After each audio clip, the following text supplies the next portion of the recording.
Bonjour à tous, c'est Karim Zeribi. J'espère que vous allez bien. Moi, ça va pas. Je suis énervé, je suis en colère. J'ai envie de pousser un courroux. Ah! Oui, c'est par rapport au coronavirus. Oui, parce que j'en ai marre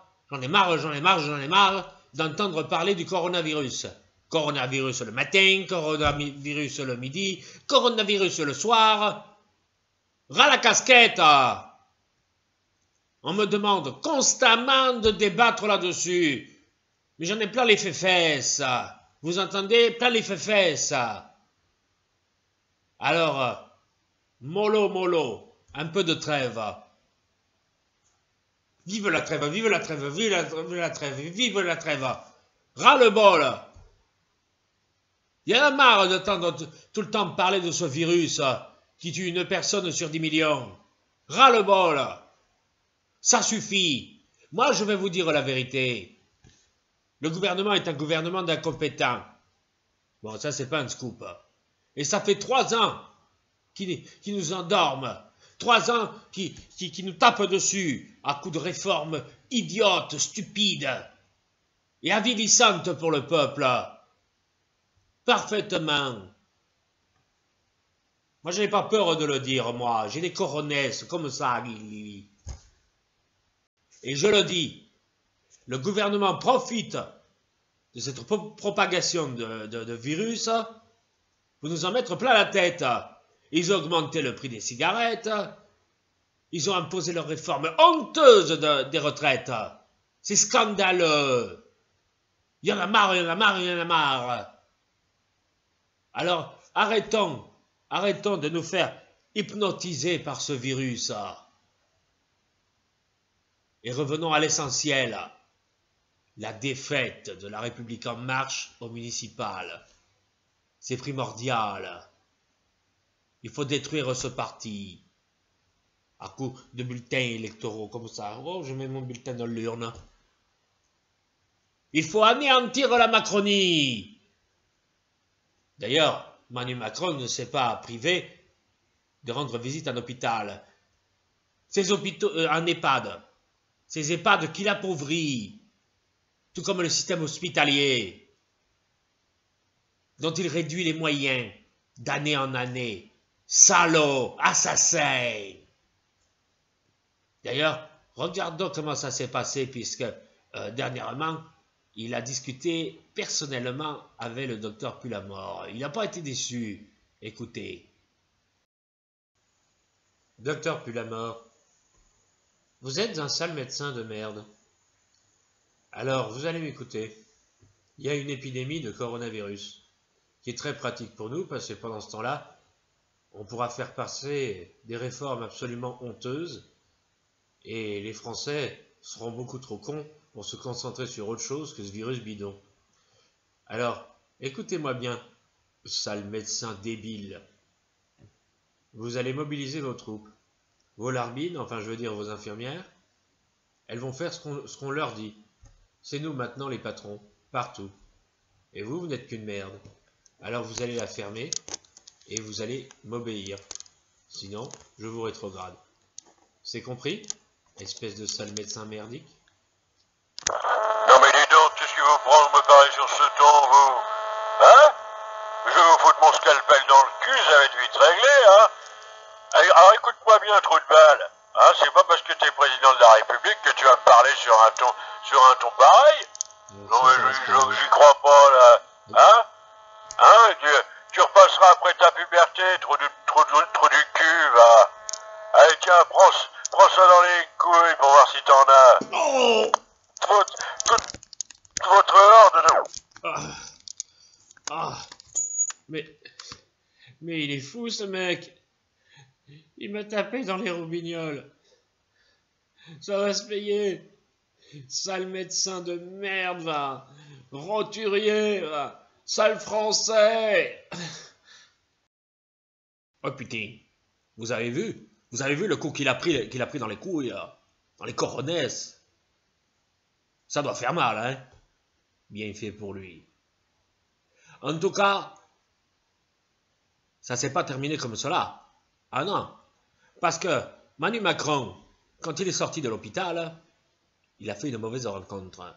Enfin, mauvaise rencontre pour lui, parce qu'encore une fois, bien fait pour lui. Il a rencontré François Crapulot. Et regardez, franchement, ça a fait bobo. Bien fait. On regarde tout de suite. On s'en délecte. Ah, et voilà toi, le président de merde là. Ah, je suis content de te voir. Je vais pouvoir te frapper encore. Je vais t'en foutre plein la gueule pour me défouler. Sale petit con, va. Hein? Avec ton coronavirus de merde. Hein? Tchoum. Ouais, parfaitement. J'ai chopé un virus. Mais moi, c'est juste que j'ai chopé un coup de froid. Ben oui, on est en plein hiver, connard. Hein? Tu te tais. Tu la ramènes pas. Tu fermes ta bouche qui pue. C'est clair? Hein? Ouais. Je te tousse dessus. Comme ça, t'auras plein de molars partout. Sur ta gueule de con et sur ton costard pourri. Espèce de petite merde. Allez, au boulot. Oh putain, je le vois par-dessus la fenêtre. François Crapulot, il est en train de faire sa fête à Manu Macron. Ah, je suis content. C'est tout ce qu'il le mérite. Ce salaud. Cette cagole. Parfaitement. Oh la vache. Oh, qu'est-ce qu'il est. Oh, il donne. C'est violent. Bon, maintenant, je vais vous quitter et je vais vous laisser avec Marc Menin, qui va raconter l'histoire du coronavirus depuis le début, à sa façon. Quant à moi, je vous laisse. Oh putain. Oh, c'est cher. Ouais, il me met à l'amende. Bien fait pour lui. Alors, je vais tâcher d'être rapide, ce n'est pas dans mon habitude, mais je vais y tâcher. Alors, le coronavirus, on nous saoule avec ça depuis maintenant 2 mois. Alors, d'où vient-il ce coronavirus? Il vient de Chine, hein, et d'ailleurs, depuis, il y a un racisme anti-chinois qui envahit les mentalités, déjà très encombrées par la connerie humaine, et figurez-vous que, par exemple, pas loin de chez moi, il y a un restaurant chinois, ils ont été obligés de déposer le bilan parce que plus personne ne veut aller y bouffer. Bon, en même temps, je pense que c'est peut-être aussi parce que leur restaurant était dégueulasse, et qu'il nous faisait bouffer des trucs immondes. Je sais, moi, j'ai essayé. Alors, l'histoire du coronavirus, en fait, remonte à bien plus loin que janvier 2020. En fait, les gens ont un virus bien plus grave que le coronavirus. Je vais vous dire lequel dans un instant. Alors, aujourd'hui, on en est au stade 3. Alors, il y a des abrutis, c'est-à-dire des Français, qui ont dit au stade 2, eh ben, ils ont qu'à rediffuser stade 2 sur France 2. Ils ont absolument rien compris.